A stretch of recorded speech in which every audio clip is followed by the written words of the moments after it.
Tajuk kami adalah Remaja mudah terpengaruh dengan rakan sebaya. Pendahuluan, rakan sebaya menurut Kamus Dewan edisi keempat ialah sahabat yang sama umurnya. Rakan sebaya juga ialah sahabat daripada lingkungan latar belakang yang sama dan suka bersama dalam pelbagai aktiviti dan mertamat atau dalam kata lain, mempunyai minat yang sama. Dalam tempoh perkembangan kanak-kanak, rakan sebaya memainkan peranan yang penting bagi membentuk sosial emosi yang baik. Tetapi, rakan sebaya terbahagi kepada dua pandangan, sama ada positif maupun negatif.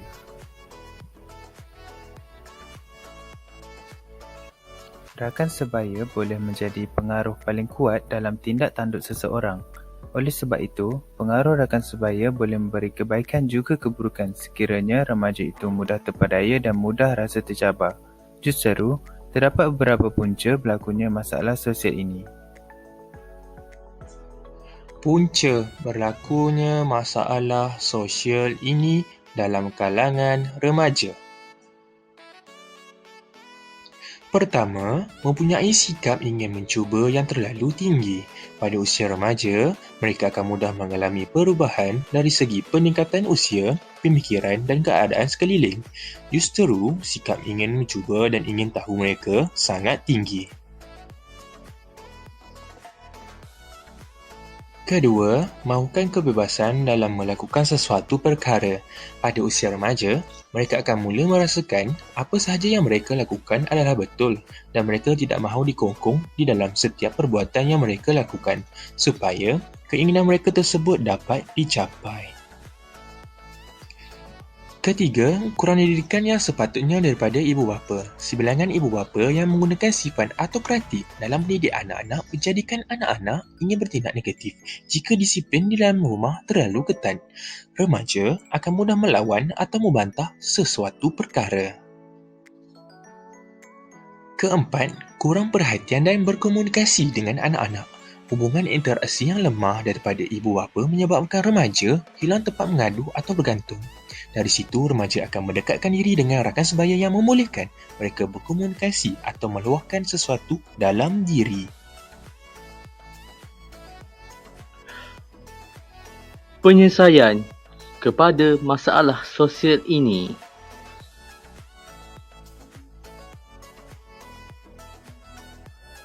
Peranan ibu bapa.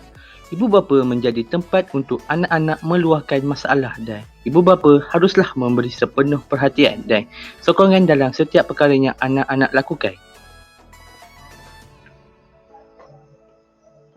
Peranan individu.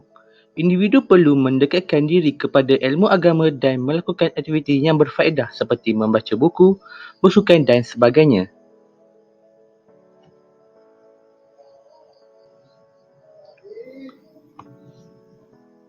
Peranan masyarakat. Memberi nasihat dan dorongan kepada remaja yang mempunyai masalah dan mewujudkan satu komuniti atau persatuan untuk membantu golongan remaja.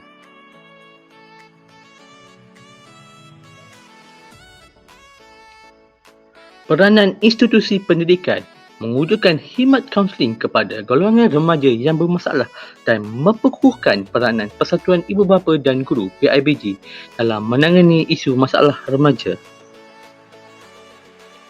Sumber dan kaedah perolehan ilmu dalam mencapai penyelesaian kepada masalah sosial ini.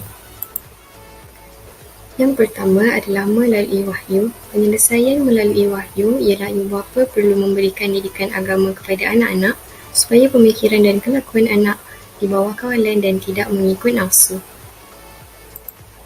Agama Islam menyuruh seluruh umatnya untuk meletakkan agama sebagai yang utama. Sebagai contoh, seseorang individu tidak akan melakukan perkara negatif kerana sedar Tuhan tidak suka akan perkara tersebut. Yang kedua adalah melalui panca indera. Penyelesaian bagi panca indera pula adalah pengawalan siaran aktiviti negatif di laman sosial. Hal ini supaya remaja yang mudah terikut dengan sifat ingin mencuba dapat mengelak untuk melakukan sesuatu perkara negatif. Kajian menyatakan bahawa remaja mempunyai sifat ingin mencuba yang paling tinggi dalam kalangan masyarakat. Sebagai contoh, Setengah remaja mengikuti gejala sosial seperti merokok yang dilihat olehnya sebagai aksi yang hebat daripada media sosial. Yang ketiga, melalui akal. Penyelesaian melalui akal pula adalah remaja perlu mendapatkan khidmat kaunseling. Hal ini disebabkan khidmat kaunseling mampu memujuk seseorang individu untuk meninggalkan sesuatu perkara negatif. Masalah sosial remaja ini dapat diselesaikan dengan adanya bantuan daripada kaunselor kerana banyak kajian dan fakta yang dikeluarkan tentang keberkesanan unit kaunseling di sesebuah institusi. Cara-cara mendapat ilmu untuk menghasilkan cadangan penyelesaian. Melalui peranan pegawai kerja sosial perubatan. Terdapat beberapa agensi yang terlibat dalam proses rawatan bagi menghasilkan cadangan untuk penyelesaian tersebut. Antaranya dalam proses rawatan, pemulihan, penjagaan dan pencegahan bagi masalah sosial dalam kalangan remaja yang semakin berleluasa. Dalam hal ini, kita boleh berinteraksi dengan enabler yang berperanan untuk memberi sokongan sosial dalam mengenal pasti masalah dan memilih jalan penyelesaian bagi masalah remaja mudah terpengaruh dengan rakan sebaya.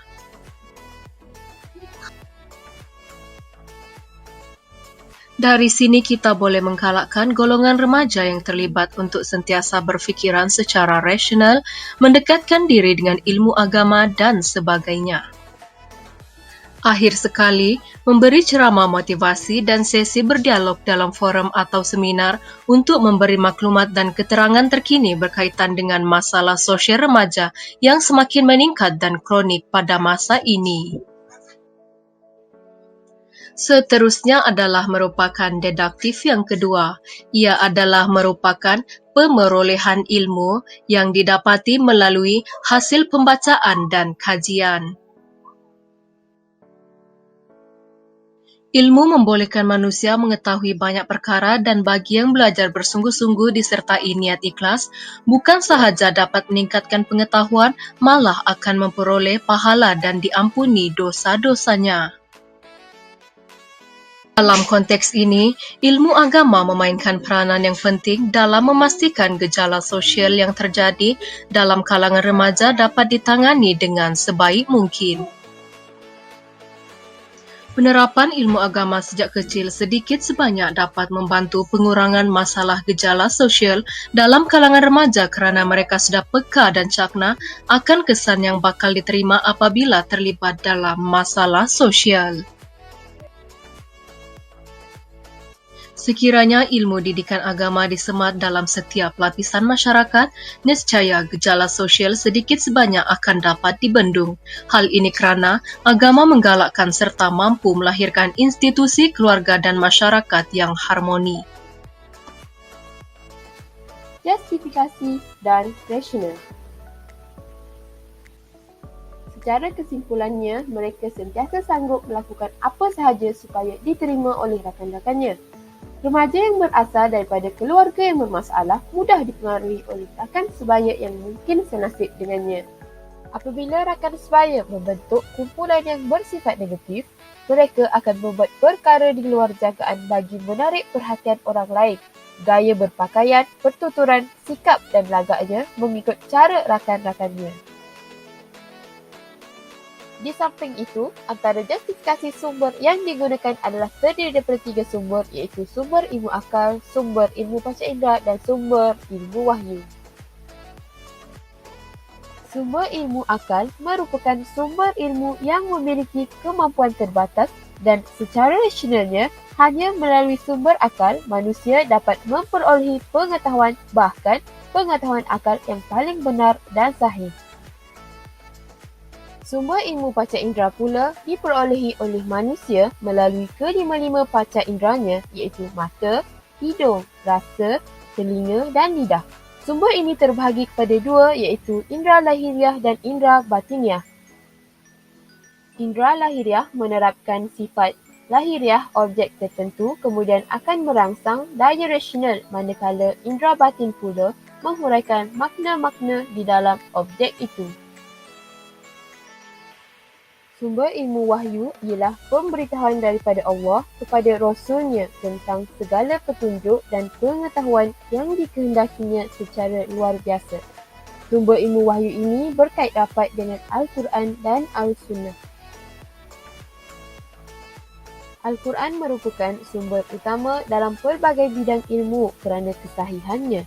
Sebagai contoh, kejadian siang dan malam, Al-Sunnah pula merupakan sumber kedua dalam perundangan Islam selepas Al-Quran.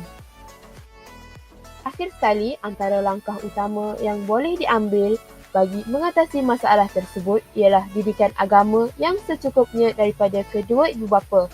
Dengan kata lain, walau apapun langkah yang diambil oleh mana-mana pihak tanpa kerjasama ibu bapa, masalah ini sukar untuk diatasi.